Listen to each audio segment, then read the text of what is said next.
Salut tout le monde, bien content de vous retrouver pour cet épisode de la Man Cave à Stéphane. Aujourd'hui, on va plonger dans un sujet qui fait battre les cœurs de tous les nostalgiques, les arcades. Si vous avez grandi dans cette époque-là, vous vous souvenez sûrement du bruit des pièces de monnaie qui glissaient dans les fentes des machines, du bourdonnement des écrans et de l'excitation palpable dans l'air. Au plus fort de cette époque, c'était un rituel, dans le sens que tu te posais même pas la question, genre « Qu'est-ce qu'on fait ce soir? » T'allais à l'arcade et ensuite, avec tes chums qui te rejoignaient là, vous décidiez de ce que ça serait quoi le menu de la soirée. C'était le quartier général, notre deuxième maison. Dans mon adolescence, que ce soit à la Roulatec au Cap de la Madeleine, où j'ai grandi, ou dans les centres commerciaux, dépanneurs, salles de billard ou de bowling, les arcades vidéo étaient partout. On pouvait facilement passer un après-midi entier dans ces petits temples de jeux vidéo. On retrouvait les classiques Pac-Man, Galaga, Pole Position, Defender. Je me rappelle même d'un voyage avec mes parents où j'ai vu une arcade de course et une machine à boules dans le traversier de Saint-Siméon, Rivière-du-Loup. Quand on y pense, une machine à boules sur un bateau, c'était pas l'idée du siècle. Quand on allait à la ronde, il y avait au moins 2 places pleines d'arcades. Il y avait toutes les grosses arcades à Montréal sur Sainte-Catherine.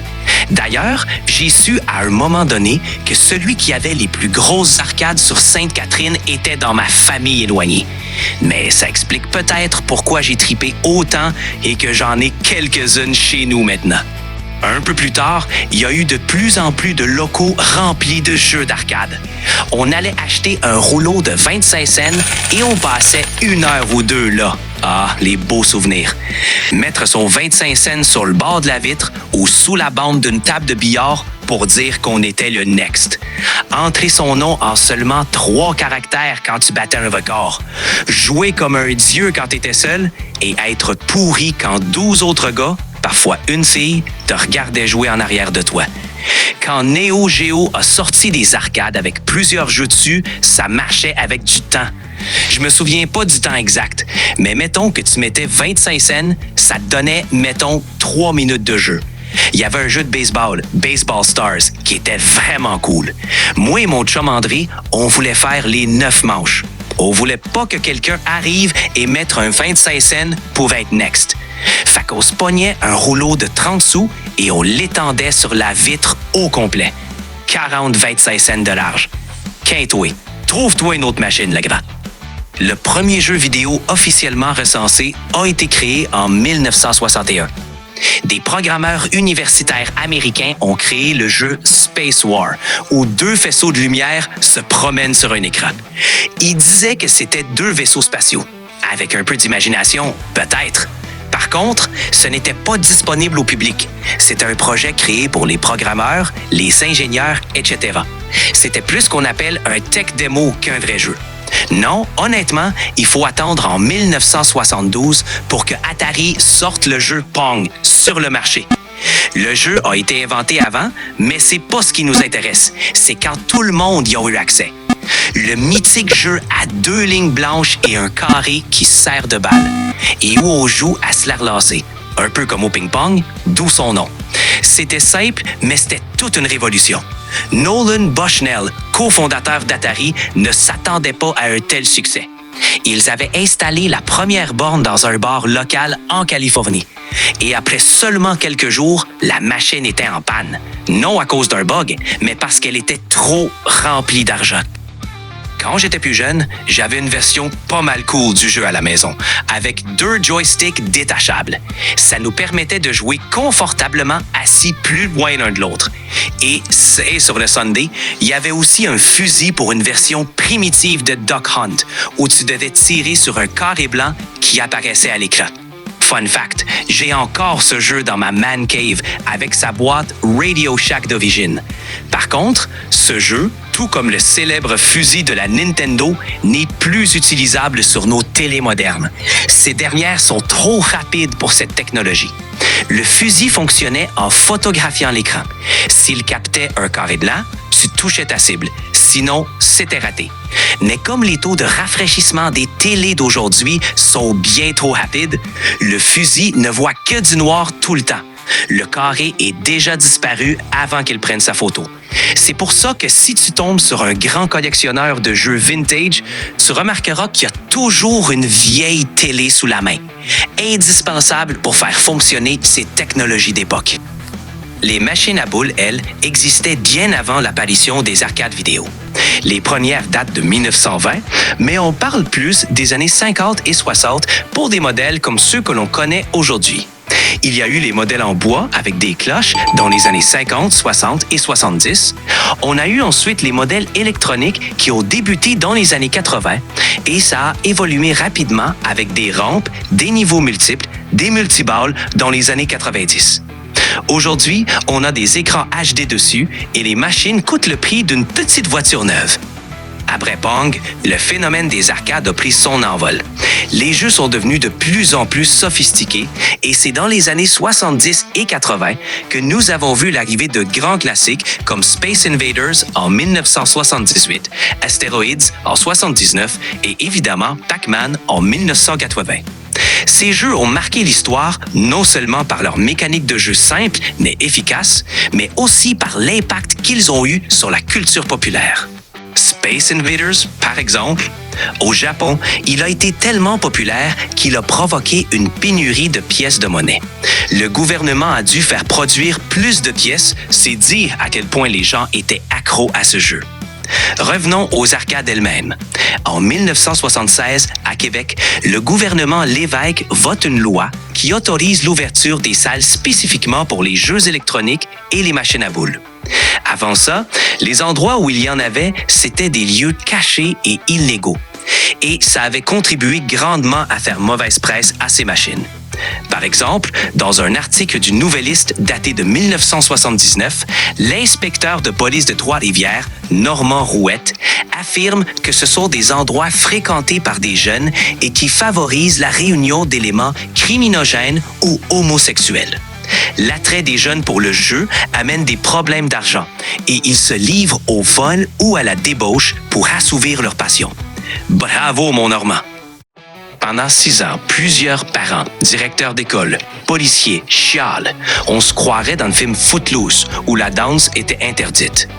En 1982, le gouvernement québécois promulgue la loi 92, qui autorise les municipalités à interdire ou restreindre l'accès de ces salles dans leur juridiction. En gros, Québec s'en lave les mains et transfère la patate chaude aux villes. Plusieurs d'entre elles emboîtent donc le pas, comme à Charlesbourg, qui ferme définitivement les arcades sur son territoire. Un effet domino se produit alors, puisqu'un mouvement d'opposition s'accroît au sein de certaines municipalités contre ces salles.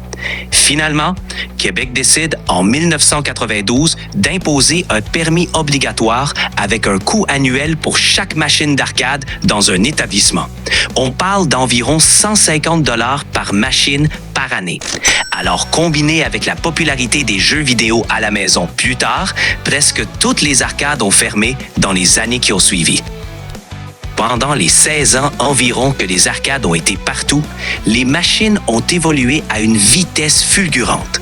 Atari, qui avait fait sensation avec Pong, a continué d'innover avec des jeux comme Pole Position en 1982, qui est devenu la référence des jeux de course. Dans Pole Position, on passait d'un simple rectangle représentant une voiture à des graphismes quasi photoréalistes pour l'époque. Avec une véritable pédale d'accélération et un volant, c'était révolutionnaire. Au fil des années, les machines sont devenues de plus en plus grosses et tout le monde se battait pour être la machine la plus haute du moment. On a vu des voitures de course apparaître avec des écrans géants et des sièges ajustables, des simulateurs de ski, de motocross, de surf ou de planche à neige. On a même eu droit à des démos de réalité virtuelle qui, on va se le dire, n'étaient pas convaincantes du tout. Au final, personne ou presque n'a pu battre le hype des premières machines. Voici d'ailleurs un top 10 de tous les temps pour les machines d'arcade vendues. Pac-Man, de 1980, est en tête du classement avec 400 000 unités vendues. C'est une véritable icône de la pop culture et elle a généré plus de 2,5 milliards de dollars en pièces de monnaie. C'est aussi l'un des premiers jeux à séduire autant les joueuses que les joueurs, grâce à son gameplay non violent et accessible à tous. Space Invader de 1978 vend 360 000 unités. Space Invaders a introduit le concept de high score qui a créé une véritable révolution dans les salles d'arcade. Street Fighter II en 91 sort 200 000 unités de sa machine. Elle révolutionne le genre des jeux de combat. Ce jeu a non seulement aidé à relancer temporairement les salles d'arcade au début des années 90, mais elle a également introduit des combos et des mouvements spéciaux qui ont établi de nouveaux standards dans les jeux de combat. Miss Pac-Man en 81 est devenu un hit instantané. Fun fact, il s'agit en fait d'un jeu modifié par des étudiants passionnés qui ont ensuite vendu leur projet à Namco. Le succès du jeu s'explique par l'amélioration de l'intelligence artificielle des fantômes, rendant le jeu plus imprévisible que le Pac-Man original. Donkey Kong, en 81, a marqué l'arrivée de Mario, alors appelé Jumpman, et a été vendu à 132 000 unités. Ce jeu a posé les bases du genre des plateformes et a également mis en avant le personnage de Donkey Kong, qui est devenu une star à part entière dans l'univers de Nintendo. Les deux sont toujours présents dans les jeux vidéo de Nintendo aujourd'hui, 42 ans plus tard. Suivent ensuite Galaga, Asteroid et Defender. Ils ont influencé de nombreux autres jeux de tir par la suite. Centipede, en 1981, introduit la trackball pour la première fois dans un jeu vidéo. Finalement, Mortal Kombat, en 1992, a marqué l'histoire des jeux de combat avec ses fatalités sanglantes et ses graphismes digitalisés. Le jeu est également célèbre pour avoir contribué à la création de l'Entertainment Software Rating Board, ESRB, l'organisme de classification des jeux vidéo en raison de son contenu graphique jugé choquant à l'époque. Aussi à noter, un des mythiques personnages, Johnny Cage, devait en réalité être Jean-Claude Van Damme et le jeu devait tourner autour de lui. Mais les négociations ont échoué. J'en profite pour ajouter 3 machines à boules à notre top 10, qui devient donc un top 13. Addams Family de 1992 est la machine à boules la plus vendue de tous les temps, avec 20 270 unités. Twilight Zone de 1993 et Star Trek The Next Generation, aussi de 93, suivent. Bon, on est rendu à ma partie préférée, les fun facts sur les arcades et les jeux vidéo. En 1982, l'industrie des jeux d'arcade rapportait plus de 8 milliards de dollars annuellement. Ça, c'était plus que les revenus combinés de tous les films et de tous les sports professionnels aux États-Unis. Le dernier niveau de Donkey Kong, soit le 22e, est connu sous le nom de Kill Screen. C'est un glitch qui rend le niveau injouable, car le chronomètre ne permet pas aux joueurs de terminer la partie, même que les glitches viennent tuer Mario sans arrêt. Space Invaders a été le premier jeu de l'histoire à utiliser un joystick. C'est pas rien. Les fantômes de Pac-Man avaient tous un nom. Tu peux les nommer? C'était Blinky, Pinky, Inky et Clyde. Fait intéressant, il n'y avait pas un comportement aléatoire. Chacun des 4 fantômes a une personnalité et une stratégie spécifique pour piéger le joueur, ce qui rend le jeu plus facile si tu as appris à les connaître. Quand on enlève la première pointe à une pizza, on se dit « Tiens, c'est Pac-Man ». Eh bien, c'est exactement comme ça que le créateur de Pac-Man, Toru Iwatani, a trouvé l'inspiration pour la forme du personnage. Pac-Man a un score parfait de 3 333 360 points. Ce score ne peut être atteint que si tu réussis à manger tous les fantômes, toutes les gommes et tous les fruits dans chacun des 256 niveaux sans jamais perdre une vie. Un exploit réalisé pour la première fois par Billy Mitchell en 1999. Le jeu pole position d'Atari en 1982 affichait des publicités réelles sur les affiches en bord de piste, comme Pepsi par exemple. C'était du vrai placement publicitaire payé et ça n'a pas changé depuis. Parlant d'Atari, le titre du pire jeu vidéo de l'histoire va à E.T. The Extraterrestrial sur Atari 2600, sorti en 1982. Atari avait produit des millions de copies, pensant qu'il se vendrait aussi bien que le film. Mais à cause des critiques négatives et que le jeu, qui avait été programmé en seulement 5 semaines, était quasiment impossible à jouer, il s'est vendu beaucoup moins que prévu. Atari a littéralement enterré les cartouches invendues du jeu dans un désert du Nouveau-Mexique. En 2014, alors que plusieurs disaient que ce n'était qu'un mythe, une fouille à grand déploiement a effectivement permis de retrouver ces milliers de cartouches enterrées. Ces copies qui ont été récupérées sont maintenant en vente en ligne, souvent sur eBay, pour plus de 100 $ la copie. Tu peux voir un documentaire YouTube quand ils ont cherché, trouvé et déterré les cartouches dans le désert, si tu cherches quoi faire ce soir.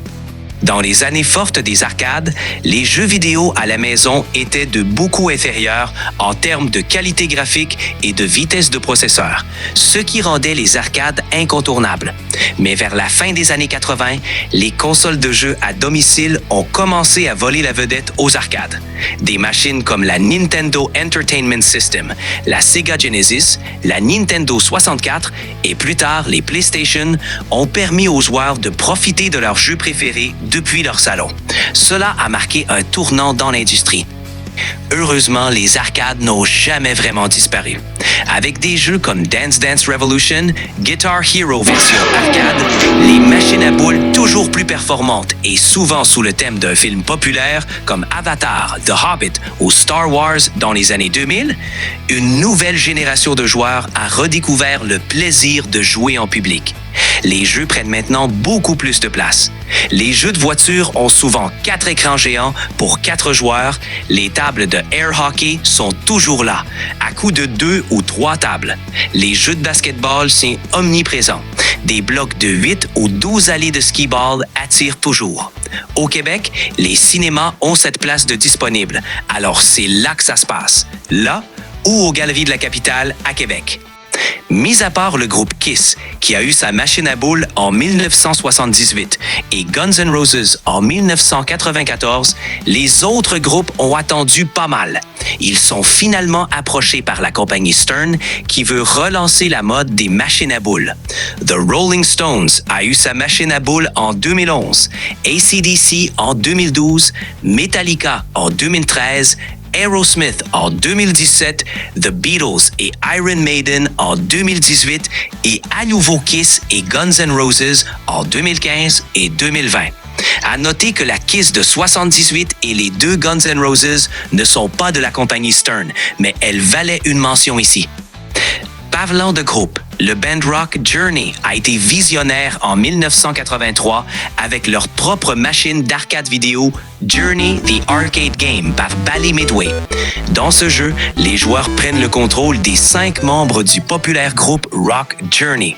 Chaque membre du groupe doit récupérer son instrument volé et chaque niveau est conçu autour des capacités uniques de chacun. Le but ultime est de rassembler tous les instruments pour donner un concert.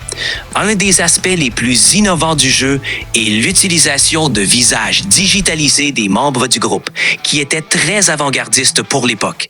Michael Jackson avait notamment repris l'idée pour son jeu Moonwalker.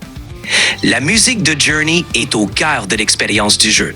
L'une de leurs chansons les plus emblématiques, Separate Ways, Worlds Apart, est utilisée pendant le tableau final, où le groupe se produit en concert. Évidemment, ce sera la version 8 bits, car les arcades de l'époque ne peuvent pas jouer de musique encore. Certaines des machines de Journey avaient un lecteur de cassette intégré afin de faire jouer la vraie chanson, mais c'était toujours brisé. Alors le niveau était silencieux, une fausse bonne idée. Les connaisseurs savaient aussi qu'il y avait un glitch dans le niveau du guitariste Neil Schon. Il suffisait de se coller à la droite de l'écran tout en parcourant le tableau, car les ennemis ne pouvaient pas se rendre jusque-là. Au concert final, des fans essaient de monter sur scène pour interrompre le spectacle. C'est ici que Herbie the Robot, un robot inspiré du roadie fictif du groupe, entre en scène pour les repousser. Ce clin d'œil humoristique montre à quel point le jeu tentait de capturer l'essence et l'humour du groupe. En 2019, Québec retire finalement le besoin d'avoir un permis individuel pour les arcades, tant qu'il n'y a pas de prix à gagner, comme des bonbons ou des toutous. C'est pourquoi on recommence à voir des arcades et des bars avec beaucoup de machines revenir en business. Le concept est maintenant gratuit pour jouer tant que vous buvez. Les machines qui s'y trouvent sont des machines de la vieille époque, sauvées et refaites par des nostalgiques, un peu comme moi, qui les avaient conservées pendant des années. Les arcades ont aussi débordé sur la musique et les films. On peut penser au film Tron de 1982 et son remake de 2010. Graphisme révolutionnaire pour l'époque, Tron plongeait les spectateurs dans un monde virtuel où les jeux vidéo étaient littéralement des combats de survie. On peut penser à des films plus récents comme Les Mondes de Ralph, Pixel, Scott Pilgrim vs. The World également. Ils ont même fait des films, pas toujours avec succès, avec Mario, Pac-Man et Sonic. Côté influence sur la musique, des groupes comme The Who ont aussi eu un impact avec des morceaux tels que Pinball Wizard dans leur opéra rock Tommy, célébrant la culture des machines à boules. Plus récemment, des artistes comme Daft Punk et Justice se sont inspirés de l'esthétique des jeux d'arcade pour créer des sons électro-futuristes.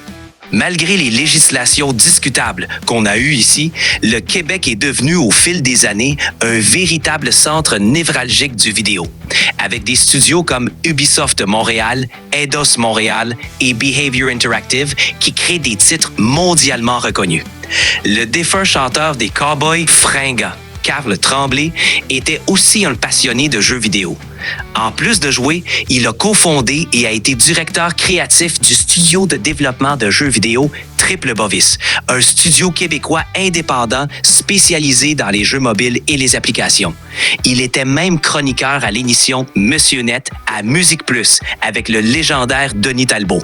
Cette émission techno, axée beaucoup sur les jeux vidéo, a été en ondes de 1998 jusqu'à la fin de 2014. Plus de 2400 épisodes. C'est un score qui ne sera jamais battu pour une émission de ce genre. J'ai d'ailleurs eu la chance de travailler à Musique Plus dès 2009 jusqu'à sa fermeture et j'ai pu côtoyer Denis. Un rêve. La première fois que j'ai entendu mon nom à Monsieur Net pour avoir fait une petite chronique sur la photo avec Denis, une fois, c'était un rêve inatteignable qui se réalisait. J'allais sur le set à tous les soirs pour faire de la photo et publier ça sur les réseaux sociaux. Encore aujourd'hui, quand Denis like une de mes publications sur Facebook ou qu'il m'appelle pour me poser des questions sur les vieilles techno oubliées, ça me donne des frissons. Denis Talbot n'a pas arrêté une minute en passant. Il a encore son podcast vidéo quotidien sur Patreon avec son équipe. Dépêche-toi d'aller voir ça. Patreon.com/Radio Talbot. Tout collé. Puis, je suis pas payé pour dire ça. Ah, d'ailleurs, à la dernière de Monsieur Net, j'y étais en tant qu'employé et j'agissais en tant que photographe. C'est aussi moi qui faisais les t-shirts spéciaux à Musique Plus, comme les t-shirts qui donnaient à Buzz, les t-shirts quand on recevait des vedettes comme One Direction ou Adam Lambert, et j'avais même fait un t-shirt avec des poutines et des logos de Musique Plus que Shelly avait remis à Katy Perry en entrevue à sa sortie de son film. Pour la dernière de Monsieur Net, j'avais fait des t-shirts avec Mario Bros qui pleurait. Et toute l'équipe, ainsi que Denis, l'avait pour le show. Et je vous rappelle la dernière phrase que Denis a dit juste avant que le générique apparaisse. Merci à tout le monde. Je rappelle que mon nom est Denis Talbot. Vous êtes les meilleurs. Si ça ne fait pas ici, ça va faire ailleurs. Alors, ne manque pas son show sur Radio Talbot et check ça, il vient de sortir un livre là. Aujourd'hui, même si nous avons des consoles à la maison et des jeux ultra sophistiqués sur nos téléphones, rien ne peut remplacer l'excitation de poser une pièce de 25 cents sur une machine. Mes propres arcades à la maison acceptent encore l'argent car c'est un processus inséparable de l'expérience. Ce sentiment d'excitation, le gros bang que fait une machine à boules sur le bois quand tu gagnes une partie gratuite, la musique 8 bits, etc. Il n'y a rien aujourd'hui qui peut te procurer autant de plaisir pour seulement 25 cents. Tu te souviens plus du chiffre exact, mais tu te souviens très bien quand tu as battu le high score du grand Patrick à Tetris à la pizzeria du coin. Quand tu as entré ton nom en 3 caractères que seul toi sais que c'est toi. Quand tu as sacré une volée à Guy à Street Fighter et qui t'a donné la main en te disant « Good job » alors que tu étais certain d'en manger une. Wow! Et tout ça pour seulement 25 cents. Le prix d'une sauce moutarde forte en extra chez McDo aujourd'hui. La prochaine fois que tu croises une machine d'arcade, n'hésite pas à plonger dans cet univers nostalgique. Qui sait, tu pourrais bien retrouver ce frisson unique que seuls les jeux d'arcade peuvent t'offrir. On se revoit bientôt dans un prochain balado sur une autre patente inoubliable du passé dans la Man Cave de Stéphane. Salut! En 2019, Québec, les règles de modération ne m'autorisent pas à aborder ce sujet. Avez-vous d'autres questions? Recommence avec en 2019 jusqu'à pendant des années. En 2019, Québec retire finalement le besoin d'avoir... Les règles de modération ne m'autorisent pas à aborder ce sujet. Désolé. Recommence. En 2019, Québec retire finalement le besoin d'avoir un permis individuel. Les règles de modération ne m'autorisent pas à aborder ce sujet. Cochonnerie de calice. On paye ça à 3 mois, si ça marche pas, tabarnak. Recommence encore. On y va. En 2019, Québec retire finalement le besoin d'avoir un permis individuel pour les arcades.